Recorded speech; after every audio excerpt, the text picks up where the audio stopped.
والصلاة والسلام على أشرف الأنبياء والمرسلين سيدنا ونبينا وشفيع ذنوبنا وحبيب قلوبنا وطبيب نفوسنا مولانا بالقاسم محمد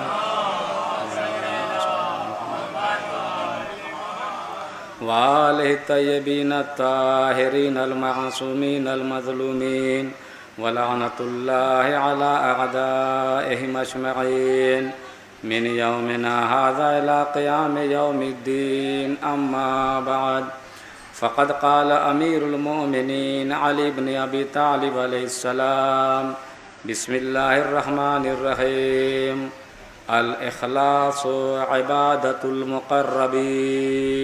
صلوات بر محمد وعلى محمد.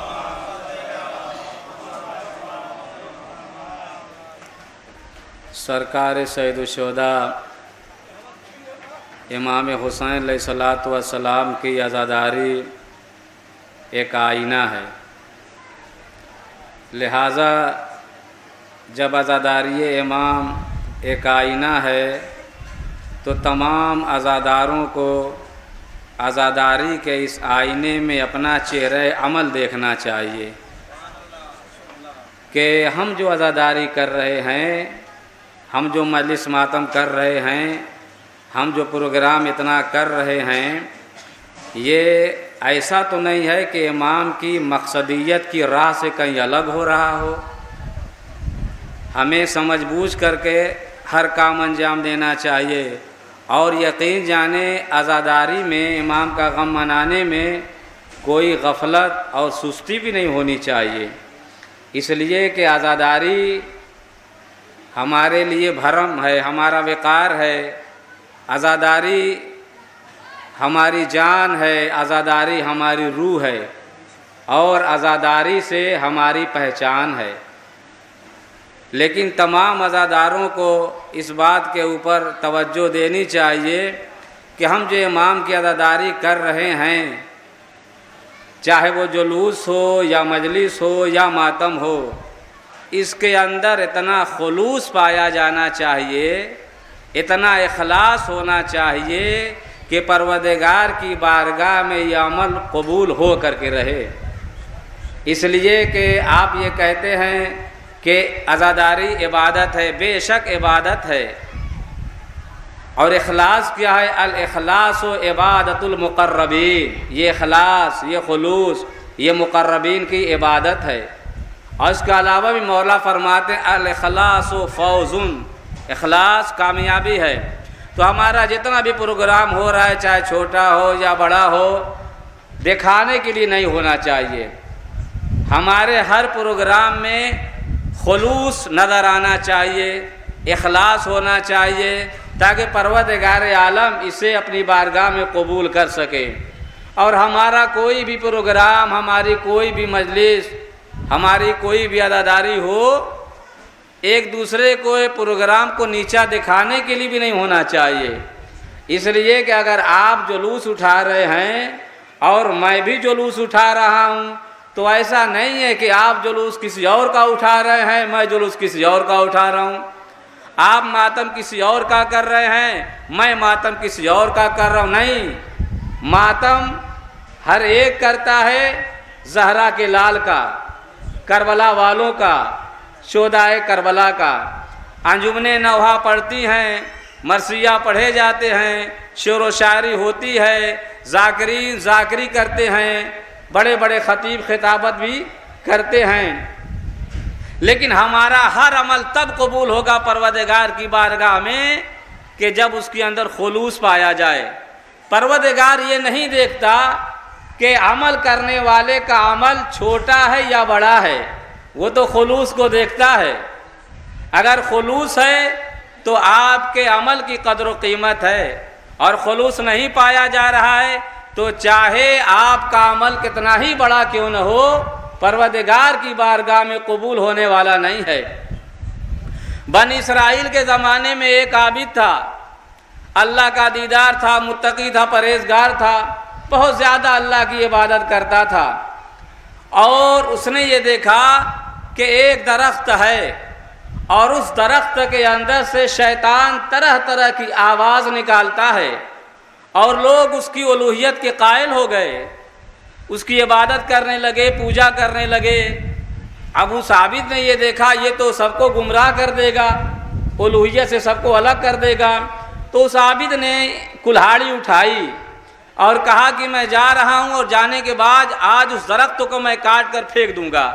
جب درخت رہے گا نہیں تو کوئی پوجا بھی نہیں کرے گا، کوئی عبادت بھی نہیں کرے گا۔ بڑے عزم کے ساتھ، ارادے کے ساتھ کلہاڑی لے کر کے چلا کہ میں آج کاٹوں گا۔ راستے میں ابلیس مل گیا، شیطان انسانی شکل میں آیا اور عابد سے کہتا کہاں جا رہے ہو؟ کہا میں جا رہا ہوں آج درخت کو کاٹے بغیر نہیں رہوں گا، اس لیے کہ لوگ اللہ کی عبادت نہیں کر رہے ہیں، اس درخت کی عبادت کر رہے ہیں، اس درخت کی پوجا کر رہے ہیں۔ اس نے کہا نہیں مت جاؤ، چھوڑو جانے دو۔ کہا نہیں میں آج کاٹے بغیر نہیں رہوں گا۔ یہاں تک کہ وہ منع کرتا رہا اور یہ ماننے کے لیے تیار نہیں ہوا۔ دونوں میں جھگڑا ہوا شیطان اور عابد کے درمیان۔ عابد نے شیطان کو زیر کر دیا، عابد شیطان کے اوپر غالب آ گیا۔ اب شیطان نے دیکھا میں تو اس سے ہار گیا، لہذا ایک ترکیب اس کے ذہن میں آئی۔ کہا سنو تم مجھے چھوڑو، میں بڑی اچھی ترکیب تمہیں بتاتا ہوں، تمہیں ثواب بھی ملے گا، فائدہ بھی ہو جائے گا، آخر تم ثواب ہی کے لیے تو جا رہے تھے۔ دیکھو ایسا کرو کہ روزانہ تمہارے مصلے کے نیچے دینار مل جایا کریں گے۔ اب جب وہ دینار مل جائیں گے تو دینار کے ذریعے سے فقیروں کی مدد کرنا، یتیموں کی مدد کرنا، تمہیں اس کے بعد ثواب ملے گا جب یتیموں کی خدمت کرو گے تو، اور تمہارا اپنا بھی کام چل جائے گا۔ عابد کی سمجھ میں آ گیا اور شیطان نے بھی وعدہ کیا۔ اب یہ وہیں پر سے پلٹ کر کے عابد آ گیا۔ اب شیطان کچھ دنوں تک اپنا وعدہ پورا کرتا رہا، اس کو دینار ملتے رہے۔ ایک وقت ایسا آیا کچھ دن کے بعد کہ دینار ملنا ختم ہو گئے۔ اب جب دینار ملنا ختم ہو گئے پھر اس نے کلہاڑی کو لیا، کہا آج درخت کو کاٹے بغیر نہیں رہوں گا۔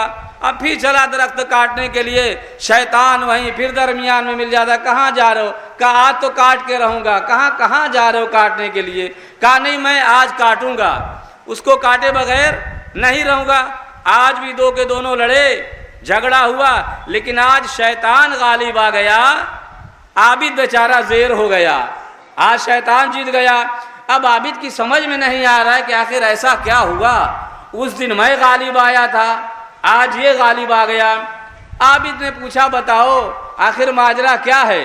اس دن تو میں نے تم کو زیر کر دیا تھا، آج تم نے مجھے زیر کر دیا، بات کیا ہے؟ شیطان کہتا ہے کہ سنو، اس دن جو درخت کاٹنے کے لیے تم نکلے تھے، خلوص کے ساتھ نکلے تھے، اللہ کے لیے نکلے تھے، خالصۃ لوجہ اللہ، یہ کام انجام دینے کے لیے نکلے تھے، اس لیے اس دن تم کامیاب ہو گئے، میں ہار گیا۔ لیکن جو تم آج آئے ہو کاٹنے کے لیے، اس لیے آج آئے ہو کہ دینار ملنا کم ہو گئے، ختم ہو گئے، دینار کا ملنا ختم ہو گیا، اس لیے تم آج جو ہے کاٹنے جا رہے ہو، اس لیے آج میں کامیاب ہو گیا۔ اس کا مطلب یہ ہے کہ جہاں خلوص پایا جاتا ہے وہاں شیطان ہار جاتا ہے، اور جہاں خلوص نہیں پایا جاتا ہے وہاں شیطان جیت جاتا ہے۔ ایک صلوات پڑھ دے بر محمد و آل محمد۔ اگر آپ شیطان کو زیر کرنا چاہتے ہیں، شیطان کو مغلوب کرنا چاہتے ہیں، تو ہمارا ہر عمل خدا کے حکم کے مطابق ہونا چاہیے، امام کے حکم کے مطابق ہونا چاہیے، رسول کے فرمان کے مطابق ہونا چاہیے، اور خلوص کے اوپر ہر عمل ہمارا مبنی ہونا چاہیے۔ تب سوال یہ پیدا ہوتا ہے کہ یہ خلوص اور اللہ کے نیک بندے مخلصین جو کہے جاتے ہیں وہ کہاں ہیں؟ کہ جب شیطان نکالا جا گیا بارگاہ رب سے تو شیطان نے کیا کہا تھا؟ پروردگار جا تو رہا ہوں، لیکن جو تیرے مخلص بندے ہوں گے ان کے علاوہ میں ہر ایک کو بہکاؤں گا۔ پروردگار نے کہا جا تو بہکا، لیکن جو میرے خاص بندے ہوں گے یقیناً تیرا حربہ ان کے اوپر نہیں چلنے والا ہوگا۔ تب ہمیں تلاش کرنا چاہیے کہ اللہ کے وہ کون سے مخلص بندے ہیں کہ جن کے سامنے شیطان اپنی کمزوری کا اظہار کر رہا ہے۔ آخر تلاش کرنا چاہیے کہ وہ کون سے اللہ کے نیک بندے ہیں کہ شیطان بھی وہاں آنے کے بعد اپنی ہار مان رہا ہے۔ تلاش کیجئے تو آپ کو ملے گا۔ اور پروردگار بھی دنیا کو یہ بتانا چاہتا ہے کہ دنیا دیکھ لے کہ میرے والے بندے کون ہیں اور شیطان کے بندے کون ہیں۔ اسی لیے کہا اگر تجربہ کرنا ہے تو مصلی پر آ جا، انگوٹھے کو چبانا شروع کر دے، لیکن ذرہ برابر خلوص میں فرق نہیں آئے گا، بلکہ اتنا خلوص پایا جائے گا کہ آواز آئے گی تو یہی آئے گی، انت زین العابدین، انت زین العابدین۔ ارباب کرم اس کا مطلب یہ ہے کہ جنہیں بہکایا جا سکتا ہے وہ عابدین ہوتے ہیں، اور جنہیں نہیں بہکایا جا سکتا وہ زین العابدین ہوتے ہیں۔ صلوات پر محمد و آل محمد۔ تو خلوص کی بڑی قدر و قیمت ہے، اور خلوص کی قدر و قیمت آپ کیسے لگائیں گے؟ اس کا اندازہ زحمت اور مشقت سے نہیں لگایا جا سکتا، اس لیے کہ کشاف الحقائق صادق آل محمد کے پاس ایک شخص آیا اور آنے کے بعد کہتا ہے مولا میری ماں بزرگ ہے، میں اپنی ماں کا بہت زیادہ خیال رکھتا ہوں، بہت زیادہ خدمت کرتا ہوں، جیسے بچپنے میں اس نے پالا ہے ویسے ہی میں خدمت کر رہا ہوں۔ اے مولا یہ بتائیے کیا خدمت کا حق ادا ہو گیا؟ مولا نے بتایا سنو، نہ خدمت کا حق ادا ہوا ہے اور نہ خدمت کا حق ادا ہو سکتا ہے۔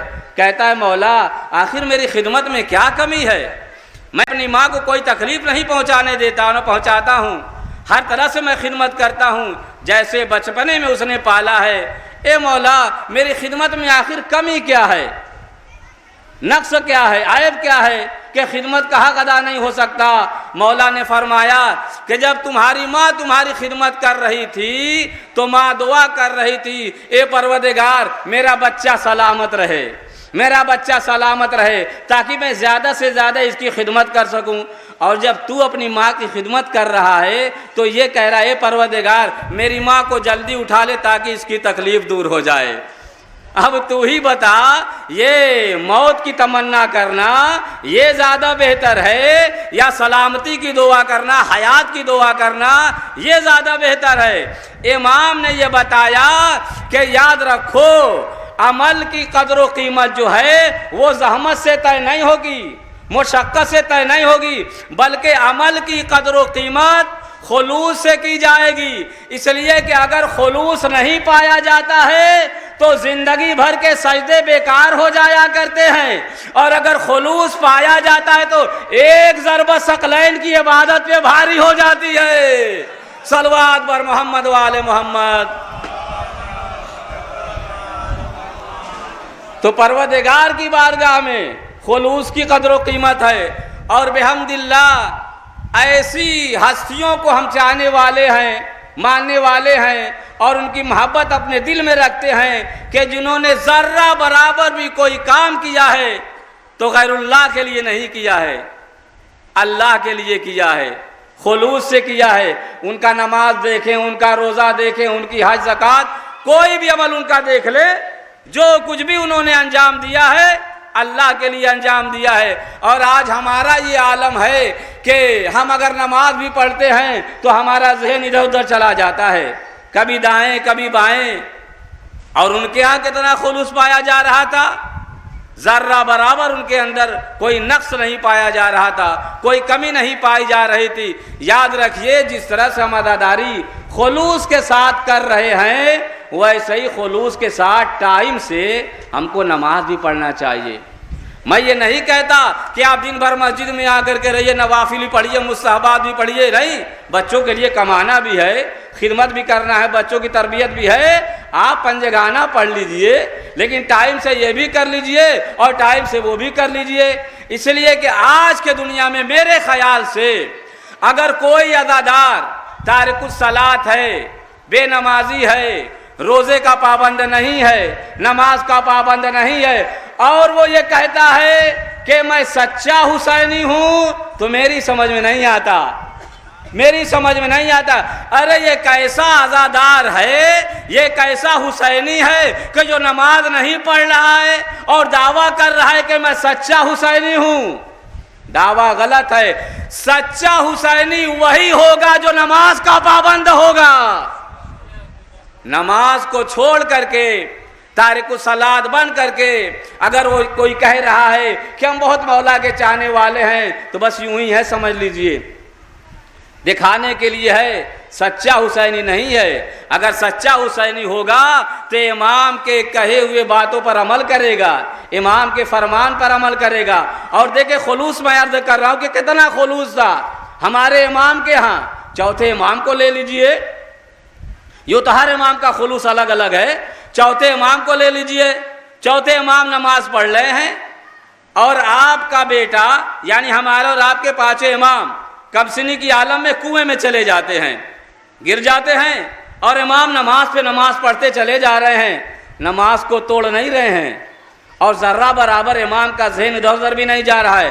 ہاں دنیا ہے جو شور مچائے ہوئے ہے، دنیا ہے جو چلا رہی ہے، کہہ رہی ہے کہ بچہ کنویں میں گیا ہے، امام نماز پڑھ لیں، بچے کی جان چلی جائے گی۔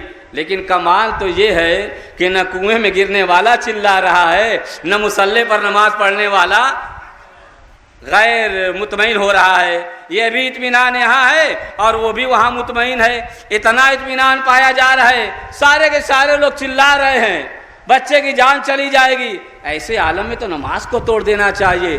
بیوی الگ ہے، الگ پریشان ہے، ظاہر سی بات ہے، ماں کی ممتا ہے اور بشریت کا تقاضا ہے، وہ الگ پریشان ہے۔ لیکن امام کہ نماز میں ذرہ برابر فرق نہیں آیا۔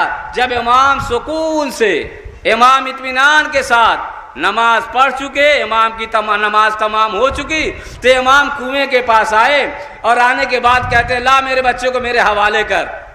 جیسے ہی امام نے کہا پانی بلند ہوا، جیسے ہی پانی بلندی تک آیا، امام نے بچے کو گودی میں لیا اور بیوی کے حوالے کر دیا، کہا لو لے جاؤ، یہ تمہارا بچہ ہے، تم بہت پریشان ہو رہی تھی، لیکن یاد رکھو ارے میں جس کی عبادت کر رہا تھا وہی اس بچے کی حفاظت کر رہا تھا۔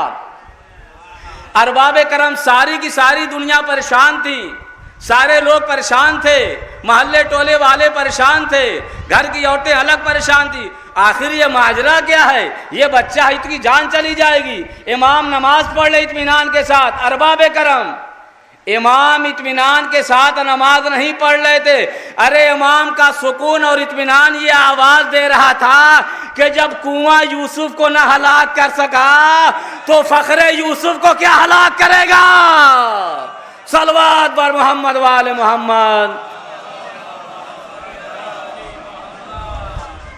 تو ہمارا ہر عمل بھی اسی خلوص کے اوپر مبنی ہونا چاہیے، چاہے وہ جلوس ہو، مجلس ہو، ماتم ہو، عزاداری ہو، چھوٹا بڑا جلوس ہو، چھوٹی بڑی مجلس ہو، نماز ہو، ہمارے یہاں بھی کہیں سے کچھ ریاکاری کا شعبہ نہیں ہونا چاہیے۔ اس لیے کہ امام یہ فرماتے ہیں کہ الاخلاص ملا کل عبادہ، عبادت کا معیار بھی جو ہے یہ اخلاص ہے، یہ خلوص ہے۔ اگر انسان کے اندر خلوص نہیں پایا جائے گا تو کوئی بھی عبادت آپ انجام دیں، کوئی بھی آپ کام انجام دیں، قبول ہونے والا نہیں ہے۔ اور ہمارے جلوس میں یا ہماری مجلس میں یا ہماری عزاداری میں انجمن بازی بھی نہیں ہونا چاہیے۔ انجمن سب کی انجمن ہے، مجلس سب کی مجلس ہے، ماتم سب کا ماتم ہے، اور سب امام ہی کے لیے کر رہے ہیں۔ کوئی امام کے علاوہ کسی کا نوحہ نہیں پڑھتا، یا مجلس ماتم جو پڑھتا ہے کرتا ہے یہ امام کے لیے ہو رہا ہے۔ تو اس کے اندر بھی جو ہم لوگ ذرا سا یہ انجمن بازی آ گئی ہے یہ کرنا چاہتے ہیں، یہ نہیں ہونا چاہیے۔ دیکھو کوشش بھی کرو، خلوص کے ساتھ کرو، اور عزاداری جم کر کیجئے۔ اللہ کرے پروردگار عالم ہماری ہر عزاداری اور ہر مجلس ماتم کو قبول فرمائے اور اسے ذریعہ نجات قرار دے۔ لیکن اتنا یاد رکھیے گا کبھی کبھی ایسا ہوتا ہے کہ کسی چیز کی کثرت جو ہوتی ہے اہمیت کو کم کر دیتی ہے، اور عزاداری کرنا چاہیے، ماتم کرنا چاہیے، اس میں سستی نہیں ہونا چاہیے، لیکن اس کی وجہ سے ہمارے بچے جو زیر تعلیم ہیں ان کی تعلیم پہ اثر نہیں ہونا چاہیے۔ اور ہمارا جو کاروبار ہے یا ہماری جو تجارت چلتی ہے ہلکی پھلکی، اس کے اندر بھی کوئی اثر نہیں پڑنا چاہیے۔ مجلس بھی ہونا چاہیے، تعلیم بھی ہونا چاہیے، عزاداری بھی ہونا چاہیے اور کاروبار بھی ہونا چاہیے، اس لیے کہ دنیا میں وہی قوم آگے بڑھتی ہے جو تعلیم میں بھی آگے ہوتی ہے، کاروبار میں بھی آگے ہوتی ہے۔ اور ہم نے یہ دیکھا ہے دنیا اس قوم کو یاد کرتی ہے جس قوم کے اندر علم پایا جاتا ہے اور جو قوم تجارت میں آگے ہوتی ہے۔ تو ان دونوں کو بھی ہمیں اپنانا چاہیے۔ تعلیم بھی ہمارے نمبر 1 کی ہونا چاہیے، تعلیم میں بھی ہمیں آگے بڑھنا چاہیے اور کاروبار میں بھی آگے بڑھنا چاہیے۔ جب آپ کے پاس علم آئے گا تو غم تو معصوم امام کا کرنا ہے، تب جا کر کے غم صحیح کریں گے۔ اگر آپ کے پاس علم نہیں ہے، آپ جہالت کے عالم میں امام کا غم اگر منائیں گے تو ہو سکتا ہے صحیح طریقے سے عزاداری نہ کر پائیں۔ تو عزاداری کرنے کے لیے تعلیم بھی ضروری ہے، پیسے کا ہونا بھی ضروری ہے، تو دونوں چیزوں کو مضبوط بھی رکھنا چاہیے۔ ایسا نہ ہو کہ ہم ایک دم سے کاروبار میں بھی چلے جائیں اور تعلیم میں اتنا پیچھے ہو جائیں کہ ہمیں کوئی یاد نہ کر سکے۔ تو شوق سے ماتم کرنا چاہیے۔ اور اگر کوئی بچہ آپ کا زیر تعلیم ہے اور ہر جگہ آپ پروگرام میں بھیجیں، جاؤ آج وہاں جلوس ہے بیٹا وہاں چلے جاؤ، جاؤ آج وہاں جلوس ہے بیٹا وہاں چلے جاؤ، اب بتائیے جو روزانہ وہ پڑھائی کا نقصان کر کے جا رہا ہے کیا ہوگا؟ نقصان تو پڑھائی کا ہوگا۔ چلیں اگر آپ کہیں مجلس میں نہیں گئے تو گناہ نہیں ملے گا، یہاں نہیں کر لیں گے وہاں کر لیں، کہیں نہ کہیں کریں گے ثواب ملے گا۔ لیکن پیغمبر یہ کہتے ہیں علم حاصل کرنا واجب ہے، تعلیم واجب ہے۔ آپ علم حاصل کیجئے اور علم حاصل کرنے کے بعد کوئی بھی پروگرام کریں گے تو انشاءاللہ وہ پروگرام اچھا ہوگا اور پروردگار عالم قبول فرمائے گا۔ ایک صلوات پڑھے بر محمد وآل محمد۔ اور یقین جانیں کہ سرکار سید الشہداء یا آپ کے آباء و اجداد، ان کا خلوص ایسا تھا کہ جس کی وجہ سے آج یہ دین باقی ہے۔ اہل بیت اطہار علیہ الصلوۃ والسلام کا خلوص اور اخلاص ایسا نہ ہوتا تو نہ آج دین باقی ہوتا، نہ آج قرآن باقی ہوتا، نہ اللہ کا نام لیوا کوئی ہوتا۔ آج جو اذان ہو رہی ہے، نماز ہو رہی ہے، عزاداری ہو رہی ہے، قرآن مجید بھی باقی ہے، یہ اہل بیت کے خلوص کی دین ہے۔ اور اتنے خلوص کے ساتھ سرکار سید الشہداء امام حسین علیہ الصلوۃ والسلام نے اپنی اور اپنے اہل و عیال کی، اپنے رشتہ داروں کی، عزیز و اقربا کو رائے خدا میں قربانی پیش کی ہے کہ پروردگار عالم نے ہر قربانی کو قبول کیا ہے۔ ہم اور آپ کوئی کام کرتے ہیں تو کوئی ضروری نہیں کہ پروردگار کی بارگاہ میں وہ قبول ہی ہو جائے یا ہماری کوئی قربانی بارگاہ رب میں مقبول ہو جائے، لیکن نہیں، جتنی چھوٹی بڑی بھی قربانی امام حسین علیہ الصلوۃ والسلام نے رائے خدا میں پیش کی ہے، ہر قربانی پروردگار عالم نے قبول کی ہے۔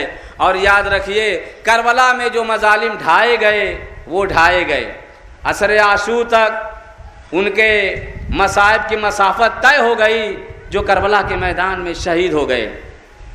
لیکن عصر عاشور کے بعد جب 11 محرم آئی ہے تو اب شہزادی زینب سلام اللہ علیہا ہیں اور آپ کی بہت بڑی ذمہ داری ہے، اس لیے کہ عابد بیمار بھی ہیں جن کے ہاتھوں میں ہتھکڑیاں ہیں، پاؤں میں بیڑیاں، گلے میں خاردار توق۔ آپ یقین جانیں کہ اگر شہزادی زینب نہ ہوتی اور عابد بیمار نہ ہوتے تو یزید جو چاہ رہا تھا کہ حسین کو صحرا میں بلا کر کے قتل کر دو، ان کا نام مٹ جائے گا، کوئی نام لیوا نہ رہ جائے گا، یقیناً مٹ جاتا۔ یہ تو شہزادی زینب تھیں، عابد بیمار تھے، جنہوں نے واقعہ کربلا کا پیغام جگہ جگہ دیا ہے اور جگہ جگہ جا کر کے تقریر کی ہے اور دنیا والوں کو سمجھایا اور بتایا کہ دیکھو ہمیں باغی کہا جا رہا تھا، ہم باغی نہیں ہیں، ہم رسول کے گھر آنے والے ہیں۔ اسی لیے جب لوگوں کو پتا چلتا تھا کہ تو ہمیں گمراہ کر دیا تھا یزید نے، تو لوگ گریہ کر رہے تھے، رو رہے تھے کہ حسین کو قتل کر دیا گیا، حسین کے گھر والوں کو شہید کر دیا گیا۔ ہاں ارباب عذاب، جب اہل حرم کا قافلہ گزر رہا تھا اور بھرے بازار میں کوفے کے گزرا اور ایک جگہ ٹھہرا ہوا تھا، سرائے شہداء نیزے پر بلند تھے عابد بیمار ہیں جن کے ہاتھوں میں ہتھکڑیاں، پاؤں میں بیڑیاں، شور و غل کی آواز آ رہی تھی، تو دین کو بچانے والی شہزادی جناب زینب سلام اللہ علیہا نے خطبہ دیا اور کہا کہ اے کوفے والو خاموش ہو جاؤ۔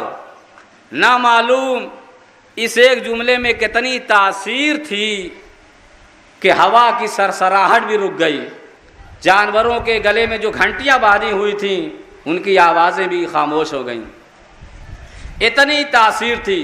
اور اس کے بعد شہزادی زینب نے خطبہ دینا شروع کیا اور بتایا کہ دیکھو ہمیں باغی کہا گیا تھا، ہم خاندان بنی ہاشم سے ہیں، جب لوگوں کو پتہ چلا تو رو رہے تھے، گریا کر رہے تھے۔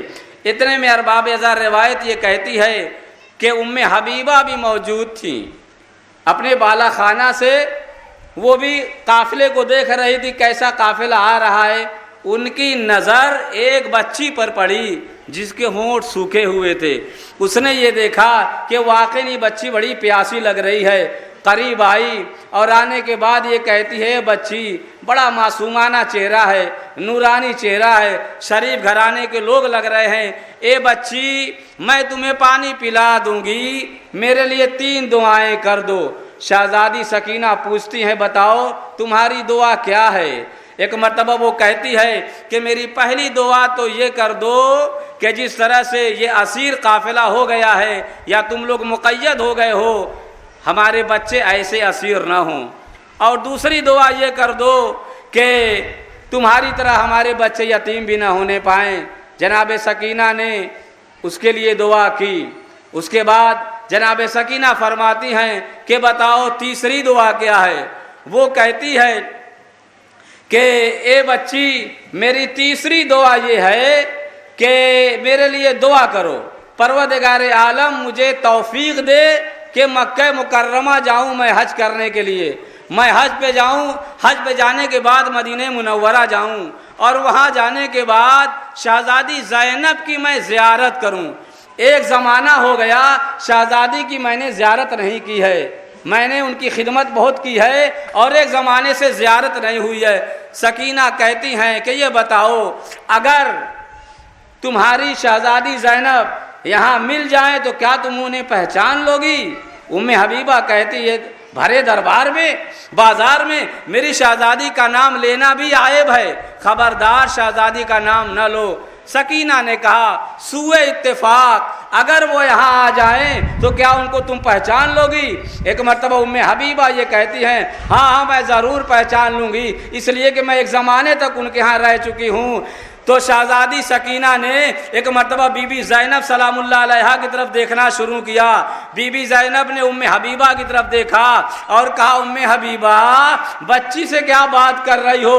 ارے مجھے پہچاننے کی کوشش کرو، مجھے دیکھو کہ میں کون ہوں۔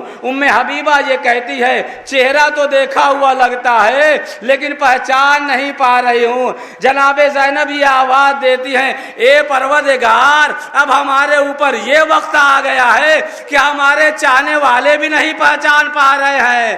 شہزادی زینب نے بتایا ارے میں حسین کی بہن زینب ہوں، یہ کلثوم، یہ سکینہ، یہ عابد بیمار۔ ایک مرتبہ حبیبہ یہ کہتی ہیں اے شہزادی جلدی بتائیے میرے آقا حسین کہاں گئے، میرے آقا عباس کہاں گئے، ہم شکل پیغمبر علی اکبر کہاں چلے گئے؟ شہزادی زینب نے بتانا شروع کیا ارے اب کوئی باقی نہ رہا، کربلا کے میدان میں ہر ایک کو شہید کر دیا گیا، میرا بھیا بھی مارا گیا، ہم شکل پیغمبر بھی مارا گیا، ابو الفضل عباس بھی مارے گئے، اور صرف مارے نہ گئے، ارے ان کی شہادت کے بعد خیموں میں آگ لگا دی گئی اور ہماری چادروں کو چھین لیا گیا، ہمیں اسیر کر کے یہاں لایا گیا ہے۔ جیسے حبیبہ نے یہ سنا سر و سینہ کو پیٹنا شروع کیا، اے پروردگار ارے شہزادی کے اوپر یہ وقت آ گیا ہے، میرے آقا حسین کو شہید کر دیا گیا۔ واہ حسینہ واہ حسینہ انا للہ و انا الیہ راجعون۔ اللہم اغفر للمؤمنین والمؤمنات والمسلمین والمسلمات الاحیاء منہم والاموات تابع بیننا و بینہم بالخیرات انک مجیب الدعوات انک علی کل شیء قدیر ربنا تقبل منا انک انت السمیع العلیم.